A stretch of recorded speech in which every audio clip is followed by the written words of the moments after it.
Hi friends, R4iലേക്ക് എല്ലാവർക്കും സ്വാഗതം. Nifty 24,000 എന്ന ലെവല് ക്ലോസിംഗിൽ മറികടക്കുന്നത് ഏറ്റവും അവസാനമായിട്ട് കഴിഞ്ഞ മാസം മെയ് 25-നാണ്.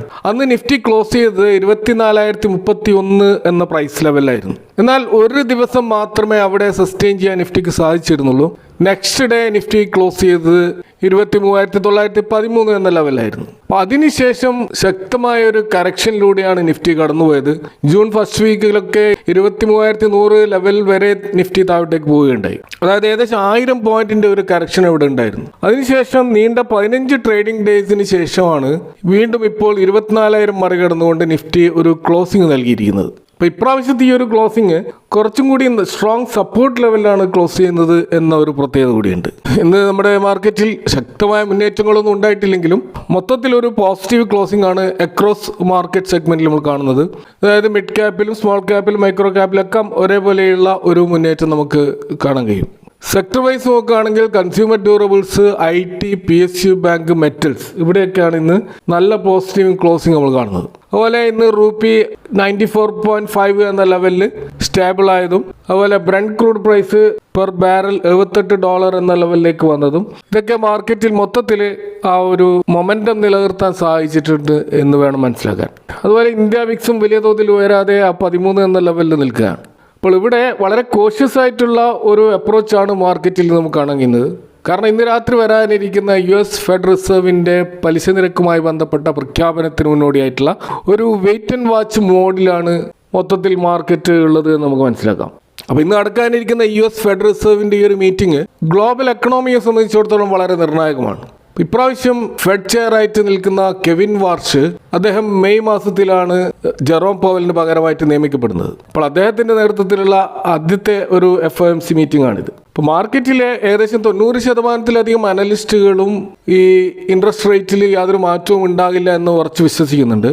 അപ്പോൾ അവിടെ മാർക്കറ്റിന്റെ സാഹചര്യങ്ങൾക്കനുസരിച്ച് ഇൻട്രസ്റ്റ് റേറ്റ് ഭാവിയിൽ കൂട്ടാനോ കുറയ്ക്കാനോ ഉള്ള സാധ്യതയുണ്ട് എന്ന ഒരു ന്യൂട്രൽ നിലപാടിലേക്ക് കെവിൻ വാർഷ് മാറുമെന്നാണ് പൊതുവെ വിലയിരുത്തപ്പെടുന്നത്. എന്നാൽ വളരെ കർശനമായ നിലപാട്, അതായത് ഹോക്കി സ്റ്റാൻസ് സ്വീകരിക്കുകയും പലിശ നിരക്ക് കുറയ്ക്കാൻ വൈകുമെന്ന ഒരു കമന്ററി വരികയും ചെയ്താൽ അത് തീർച്ചയായിട്ടും US ബോണ്ട് ഈൽഡും ഡോളർ ഇൻഡെക്സും ഒക്കെ ഉയരും.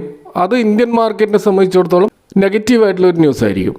എന്നാൽ മാർക്കറ്റ് പ്രതീക്ഷിക്കുന്നത് പോലെ ഒരു ന്യൂട്രൽ ടോണിലാണ് കെവിൻ വാർഷ് അദ്ദേഹത്തിൻ്റെ കമന്ററി പറയുന്നതെങ്കിൽ അത് മാർക്കറ്റിൽ വലിയ ഒരു ആശ്വാസമായിരിക്കാനും സാധ്യതയുണ്ട്. ഏതായാലും നമുക്കത് കാത്തിരുന്ന് കാണേണ്ട ഒരു വിഷയമാണ്. ഇന്ന് നിഫ്റ്റി 50 ഇൻഡെക്സിലെ ഏറ്റവും ടോപ്പ് ഗെയിനറായിട്ട് നമ്മൾ കാണുന്നത് ടാറ്റ ഗ്രൂപ്പിന്റെ റീറ്റെയിൽ എൻറ്റിറ്റി ആയിട്ടുള്ള ട്രെൻഡ് ലിമിറ്റഡ് ആണ്. ഇപ്പോൾ ഗ്ലോബൽ ബ്രോക്കറേജ് ആയിട്ടുള്ള സിറ്റി ഇതിനൊരു സെൽ റേറ്റിംഗ് നൽകിയിട്ടും സ്റ്റോക്ക് പ്രൈസിൽ നിന്ന് 7% വരെ മുന്നേറിക്കൊണ്ട് ഇൻവെസ്റ്റേഴ്സിന്റെ ഒരു ആത്മവിശ്വാസം സൂചിപ്പിക്കുന്ന ഒരു പ്രകടനമാണ് ട്രെൻഡ് നടത്തിയിരിക്കുന്നത്. ഇപ്പോൾ സിറ്റി ഈ ഒരു സ്റ്റോക്കിന് 2,733 എന്നൊരു ടാർഗറ്റ് റേറ്റോടുകൂടി സെല്ലിംഗ് റേറ്റാണ് നിലനിർത്തിയിരിക്കുന്നത്. അപ്പോൾ വാല്യുവേഷൻ വളരെയധികം കൂടുതലാണ് എന്നതുകൊണ്ടാണ് അവർ ഇത്തരത്തിലുള്ള ഒരു സ്പെക്കുലേഷൻ ഈ സ്റ്റോക്കിൽ വെച്ച് പുലർന്നത്. അപ്പോൾ കമ്പനിയുടെ മാനേജ്മെന്റുമായിട്ട് നടത്തിയ ചർച്ചകൾക്ക് ശേഷം മാർക്കറ്റിന്റെ വലിയ പ്രതിസന്ധികൾക്കിടയിലും ട്രെൻഡിന്റെ ബ്രാൻഡുകളായിട്ടുള്ള സുഡിയോ, വെസ്റ്റ്സൈഡ് അതൊക്കെ ശക്തമായ കൺസ്യൂമർ ഡിമാൻഡ് നിലനിർത്തുന്നുണ്ട് എന്ന് സിറ്റി സമ്മതിക്കുന്നുണ്ട്. അപ്പോൾ സിറ്റിയുടെ ഒരു സെൽ റേറ്റിംഗിനേക്കാൾ ഈ സ്റ്റോക്കിന്റെ ആ ഒരു ബിസിനസ് സുരക്ഷിതമാണ് എന്ന ഒരു പോസിറ്റീവ് വിലയിരുത്തലാണ് മൊത്തത്തിൽ ഇൻവെസ്റ്റേഴ്സ് മാർക്കറ്റിൽ ഇതിന് നൽകിയിരിക്കുന്നത്. മറ്റൊരു പ്രമുഖ ബാങ്കായിട്ടുള്ള HSBCയുടെ ട്രെൻഡിലുള്ള അവരുടെ ബൈ റേറ്റിംഗ് അവർ നിലനിർത്തിയിരിക്കുകയാണ്. കൂടാതെ ടാർഗറ്റ് ഉയർത്തുകയും ചെയ്തിട്ടുണ്ട്. അപ്പോൾ ട്രെൻഡിന്റെ വാല്യൂ ആഡഡ് ഫാഷൻ ബ്രാൻഡായിട്ടുള്ള സുഡിയോ അത് മാർക്കറ്റ് പ്രതീക്ഷിക്കുന്നതിനേക്കാൾ വലിയ വളർച്ചാ സാധ്യതകളുണ്ടെന്നും, അതായത് ഈ ഒരു സെഗ്മെന്റ് വളരെയധികം അണ്ടർ പെനിട്രേറ്റഡ് ആയ ഒരു മാർക്കറ്റാണെന്നുമാണ് HSBCയുടെ വിലയിരുത്തൽ. ട്രെൻഡ് നൽകിയിരിക്കുന്ന 1:2 ബോണസ് ഇഷ്യൂ അത് ഈ സ്റ്റോക്കിൽ വലിയ തോതിലുള്ള ലിക്വിഡിറ്റി വർദ്ധിക്കാൻ കാരണമായിട്ടുണ്ടെന്നും HSBC വിലയിരുത്തുന്നുണ്ട്. അപ്പോൾ എങ്കിൽ പോലും നിലവിലുള്ള ഈ ഉയർന്ന വിലയിൽ ഫ്രഷ് ഇൻവെസ്റ്റ്മെന്റ് ഈ സ്റ്റോക്കിൽ നടത്തുന്നത് തീർച്ചയായിട്ടും ഒരു റിസ്കി അഫെയർ ആയിട്ടാണ് കാണുന്നത്. ഒരു കറക്ഷൻ വരുമ്പോൾ ബൈ ഓൺ ഡിപ്സിന്റെ അടിസ്ഥാനത്തിൽ ഈ സ്റ്റോക്ക് അക്യുമുലേറ്റ് ചെയ്യാവുന്ന ഒരു സ്റ്റോക്കാണ്. അതുപോലെ ഗ്ലോബൽ ബ്രോക്കറേജ് കമ്മിറ്റിയുടെ ഭാഗമായിട്ട് ഇന്ന് ശ്രദ്ധ നേടിയ മറ്റൊരു നിഫ്റ്റി 50 സ്റ്റോക്കാണ് Larsen and Toubro. JP Morgan ഈ സ്റ്റോക്കിനെ കുറിച്ച് വളരെ പോസിറ്റീവായിട്ടുള്ള ഒരു ബുള്ളിഷ് വിലയിരുത്തൽ നടത്തിയായിട്ട് കാണാം. അപ്പോൾ അവർ ഏറ്റവും ഉയർന്ന ഒരു ടാർഗറ്റ് ഈ സ്റ്റോക്കിൽ നൽകിക്കൊണ്ട് ഓവർ വെയ്റ്റ് എന്ന റേറ്റിംഗ് കൊടുത്തിരിക്കുകയാണ്. ഇപ്പോൾ JP Morganന്റെ ടാർഗറ്റ് 5060 എന്ന ലെവലിലാണ് ഉയർന്നിരിക്കുന്നത്. അവർ ഓൾറെഡി നടത്തിയ ടാർഗറ്റ് തന്നെ 10% വർദ്ധിപ്പിച്ചുകൊണ്ടാണ് ഈ ഒരു ഉയർന്ന റേറ്റിംഗ് കൊടുത്തത്. അത് നിലവിലുള്ള റേറ്റിംഗിൽ നിന്നും ഏകദേശം 20% ഗ്രോത്ത് സാധ്യതയാണ് JP Morgan ഇതിന് നൽകിയിരിക്കുന്നത്. അപ്പോൾ കഴിഞ്ഞ 5 വർഷത്തെ കമ്പനിയുടെ സ്ട്രാറ്റജിക്കലായിട്ടുള്ള പ്രവർത്തനങ്ങളെ JP Morgan പ്രശംസിക്കുന്നുണ്ട്. കമ്പനിയുടെ കോർ ഓർഡർ ഇൻഫ്ലോ അത് 20% CAGR-ലാണ് വളരുന്നത്. കമ്പനി ലക്ഷ്യമിട്ടത് 14% മാത്രമായിരുന്നു. അപ്പോൾ അടുത്ത 5 വർഷത്തേക്ക് കമ്പനി ലക്ഷ്യമിടുന്നത് 10 മുതൽ 12% ഓർഡർ ബുക്ക് വളർച്ചയാണ്. കൂടാതെ 12 മുതൽ 15% റവന്യൂ ഗ്രോത്തും ഈ സ്റ്റോക്കിന് കൈവരിക്കാൻ കഴിയുമെന്നാണ് JP Morgan വിലയിരുത്തുന്നത്.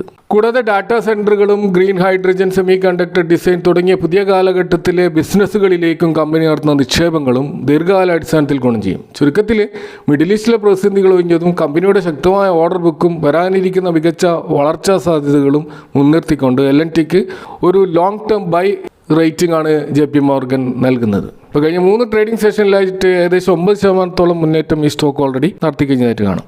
ഇന്ന് അതുപോലെ നല്ല മുന്നേറ്റം നടത്തിയ 2 ബാങ്കിങ് ഓഹരികൾ കാണാം. ഒന്ന് IDBI ബാങ്കും മറ്റൊന്ന് യെസ് ബാങ്കുമാണ്. അപ്പോൾ IDBI ബാങ്കിൽ അതിൻ്റെ പ്രൈവറ്റൈസേഷനും ഡിസ്ഇൻവെസ്റ്റ്മെൻറ്റ് നടപടികൾ കേന്ദ്ര ഗവൺമെൻറ് വീണ്ടും ശക്തമായിട്ട് മുന്നോട്ട് കൊണ്ടുപോകുന്നു എന്ന വാർത്തകളാണ് ഈ സ്റ്റോക്കിൻ്റെ പ്രൈസ് ഉയരാൻ കാരണം. അപ്പോൾ മുമ്പ് നിശ്ചയിച്ച റിസർവ് പ്രൈസ് അതിൽ ചില ഇളവുകൾ വരുത്തിക്കൊണ്ട് ഗ്ലോബൽ ഇൻവെസ്റ്റേഴ്സിനെ കൂടുതൽ ഈ ബാങ്കിലേക്ക് ആകർഷിക്കാനാണ് സർക്കാർ ശ്രമിക്കുന്നത്.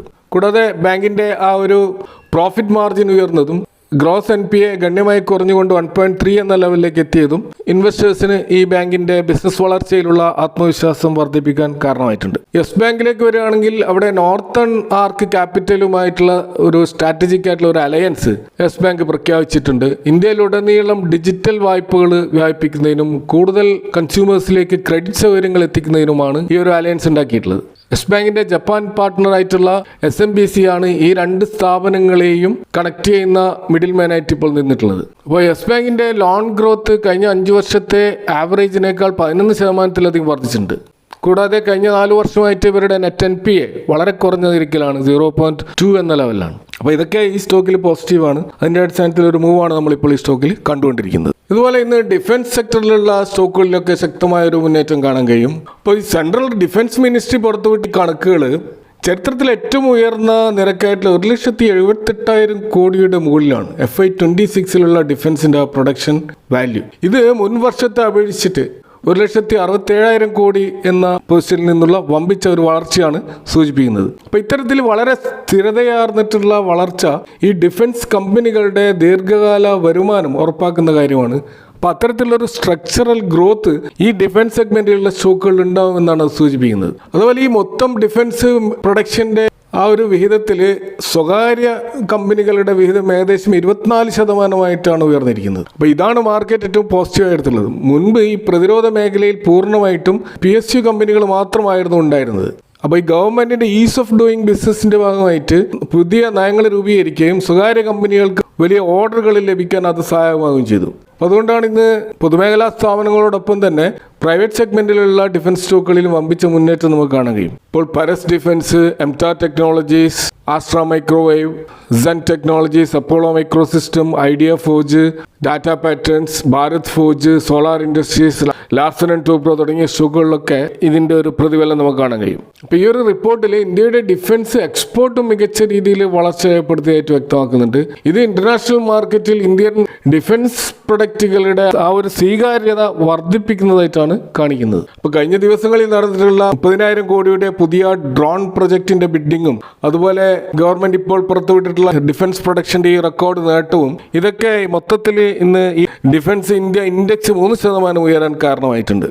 എങ്കിൽ പോലും നമ്മൾ ഡിഫൻസ് സ്റ്റോക്കുകൾ ശ്രദ്ധിക്കേണ്ട ഒരു കാര്യം, പല ഡിഫൻസ് സ്റ്റോക്കുകളുടെയും വാല്യുവേഷൻ വളരെ ഹൈ ആണ്. അപ്പോൾ ഈ സെഗ്മെന്റിലുള്ള വാല്യുവേഷൻ കംഫർട്ടബിൾ ആയിട്ടുള്ള സ്റ്റോക്കുകൾ മാത്രമേ നമ്മൾ ഫ്രഷ് ഇൻവെസ്റ്റ്മെന്റിന് പരിഗണിക്കാൻ പാടുള്ളൂ. അതുപോലെ ഇന്ന് Nifty 50 സ്റ്റോക്കുകളിൽ ഏറ്റവും വലിയ ഇടിവ് രേഖപ്പെടുത്തിയ സ്റ്റോക്ക് ടാറ്റ മോട്ടോഴ്സ് പാസഞ്ചർ വെഹിക്കിളാണ്. 8%-ലധികമുള്ള ഒരു ഇടിവാണ് ഈ സ്റ്റോക്കിലുണ്ടായത്. അപ്പോൾ ടാറ്റ മോട്ടോഴ്സിന്റെ ലക്ഷറി വിഭാഗമായിട്ടുള്ള ജാഗ്വാർ ലാൻഡ് റോവർ അവരുടെ FY 27 ഒരു റോഡ് മാപ്പ് പുറത്തുവിട്ടപ്പോൾ മാർക്കറ്റ് പ്രതീക്ഷിച്ച അത്ര മികച്ച വളർച്ചാ ലക്ഷ്യങ്ങൾ അതിൽ കാണുന്നുണ്ടായിരുന്നില്ല. പ്രത്യേകിച്ച് ചൈനീസ് മാർക്കറ്റിലെ ലക്ഷറി ടാക്സുകളും ഗ്ലോബലായിട്ടുള്ള ചാലഞ്ചസും കാരണം JLRന്റെ ഷോർട്ട് ടേമിലുള്ള വളർച്ചാ നിരക്ക് മന്ദഗതിയിലായേക്കുമെന്ന ഒരു സൂചന ഇൻവെസ്റ്റേഴ്സിനെ നേരിയ തോതിൽ ആശങ്കപ്പെടുത്തി എന്നുള്ളതാണ് ഈ സ്റ്റോക്കിലെ ഇടിവിന് കാരണമായിട്ടുള്ളത്. ഇതുകൂടാതെ ഗ്ലോബൽ ബ്രോക്കറേജ് ആയിട്ടുള്ള Bank of America Tata Motors PVക്ക് അണ്ടർ പെർഫോം എന്ന റേറ്റിംഗ് ആണ് കൊടുത്തിരിക്കുന്നത്. അപ്പോൾ അതും ഈ സ്റ്റോക്കിൽ ഒരു സെല്ലിങ്ങിന് കാരണമായിട്ടുണ്ട്. അപ്പോൾ ടാറ്റ മോട്ടോഴ്സ് തങ്ങളുടെ കമേഴ്ഷ്യൽ വെഹിക്കിൾ ബിസിനസ് വേർപെടുത്തിയ ശേഷം ടാറ്റ മോട്ടോഴ്സ് പാസഞ്ചർ വെഹിക്കിളിൻ്റെ കീഴിലാണ് ജാഗ്വാർ ലാൻഡ് റോവർ വരുന്നത്. അതുകൊണ്ട് തന്നെ ടാറ്റ മോട്ടോഴ്സ് PVയുടെ അവരുടെ വരുമാനത്തിൻ്റെ സിംഹഭാഗവും വരുന്നത് ഈ ജാഗ്വാർ ലാൻഡ് റോവർ ബിസിനസ്സിൽ നിന്നാണ്. FY 26 ഫൈനാൻഷ്യൽ ഇയറിലെ ഒരു കണക്ക് വെച്ച് നോക്കുകയാണെങ്കിൽ 82% വരുമാനവും വരുന്നത് JLR ബിസിനസ്സിൽ നിന്നാണ്. അപ്പോൾ ഈ JLR ബിസിനസ്സിൽ സൈബർ ആക്രമണം കൊണ്ടുണ്ടായിട്ടുള്ള ആ ഒരു മാനുഫാക്ചറിങ് തടസ്സങ്ങളും അതുപോലെ ഗ്ലോബൽ അൺസർട്ടനിറ്റിയും കാരണം റവന്യൂവിൽ ഏകദേശം 20% ഒരു ഇടിവ് അതിൻ്റെ ബിസിനസ്സിലുണ്ടായി. എന്നാൽ ഡൊമസ്റ്റിക് മാർക്കറ്റിൽ കമ്പനിയുടെ പ്രകടനം വളരെ മെച്ചപ്പെട്ടതാണ്. 20% റവന്യൂ വളർച്ച ഉണ്ടായിട്ടുണ്ട്. എന്നാൽ മൊത്തം ബിസിനസ്സിൻ്റെ 18% മാത്രമേ നമ്മുടെ ഇന്ത്യൻ ഡൊമസ്റ്റിക് മാർക്കറ്റിൽ നിന്ന് ടാറ്റ മോട്ടോഴ്സിൻ്റെ PV സെഗ്മെൻറ്റിൽ ലഭിക്കുന്നുള്ളൂ. ഇപ്പം നെക്സോൺ, പഞ്ച്, ഹാരിയർ, സഫാരി, മറ്റ് EV വാഹനങ്ങളൊക്കെ ഈ ഒരു ഡൊമസ്റ്റിക് മാർക്കറ്റിലെ പ്രധാന ബ്രാൻഡുകളാണ്. അപ്പോൾ കമ്പനിയുടെ 80%-ലധികം വരുമാനം ജാഗ്വാർ ലാൻഡ് റോവർ ബിസിനസ്സിനെ ആശ്രയിച്ചാണ് ഇരിക്കുന്നത്. ഇന്ത്യയിലെ ബിസിനസ് വളരെ മികച്ച രീതിയിൽ വളർന്നാലും ചെറിയൊരു JLRലുള്ള നെഗറ്റീവ് അപ്ഡേറ്റ് വന്നാൽ തന്നെ മാർക്കറ്റിൽ അത് വലിയ ഇടിവുണ്ടാക്കുന്നതായിട്ടാണ് നമ്മൾ കാണുന്നത്. ഇനി നമ്മൾ നിഫ്റ്റിയുടെ ഡെറിവേറ്റീവ് മാർക്കറ്റിലെ ഓപ്പൺ ഇൻട്രസ്റ്റുകൾ നോക്കുകയാണെങ്കിൽ 24,000 എന്ന ലെവലിലാണ് ഏറ്റവും കൂടുതൽ പുട്ട് റേറ്റേഴ്സും കോൾ റേറ്റേഴ്സും ഉള്ളത് എന്നുള്ളതാണ് ഏറ്റവും രസകരമായ കാര്യം. അപ്പോൾ അതുകൊണ്ട് തന്നെ ഇതിനെ ചുറ്റിപ്പറ്റിയാണ് മാർക്കറ്റ് ഇപ്പോൾ നീങ്ങിക്കൊണ്ടിരിക്കുന്നത്. എന്നാൽ 23,900, 23,800 എന്നുള്ള സ്ട്രോങ് സപ്പോർട്ട് ലെവൽ ഇപ്പോൾ നിഫ്റ്റി ക്രിയേറ്റ് ചെയ്തിട്ടുണ്ട്. അവിടെയാണ് ഏറ്റവും കൂടുതൽ പുട്ട് ഓപ്പൺ ഇൻട്രസ്റ്റുകൾ ഇപ്പോൾ വർദ്ധിച്ചുകൊണ്ടിരിക്കുന്നത്. അപ്പോൾ മാർക്കറ്റിൽ ഒരു കറക്ഷൻ ഉണ്ടായാൽ പോലും 23,900, 23,850 ലെവലുകൾ ശക്തമായ ഒരു ഇമ്മീഡിയറ്റ് സപ്പോർട്ടായിട്ട് നിൽക്കാനുള്ള സാധ്യതകളാണ് കൂടുതലുള്ളത്. റെസിസ്റ്റൻസ് സൈഡിലേക്ക് നോക്കുകയാണെങ്കിൽ കോൾ ഓപ്പൺ ഇൻട്രസ്റ്റുകൾ 24,000, 24,100 ലെവലിലാണ് കൂടുതലായിട്ടുള്ളത്. അപ്പോൾ ഈ ഒരു ലെവലുകൾ മറികടന്നാലാണ് 24,500 എന്നുള്ള ലക്ഷ്യത്തിലേക്ക് ഒരു ഷോർട്ട് കവറിംഗ് റാലി പ്രതീക്ഷിക്കാൻ കഴിയുള്ളൂ. അപ്പോൾ ഇതൊക്കെയാണ് ഇന്നത്തെ മാർക്കറ്റുമായി ബന്ധപ്പെട്ട് നിങ്ങൾ ഷെയർ ചെയ്യാനുള്ളത്. ഈ വിഷയങ്ങളുമായി ബന്ധപ്പെട്ടുള്ള നിങ്ങളുടെ അഭിപ്രായങ്ങൾ കമൻറ്റുകൾ അറിയിക്കുക. Thanks for watching. See you next time with another video.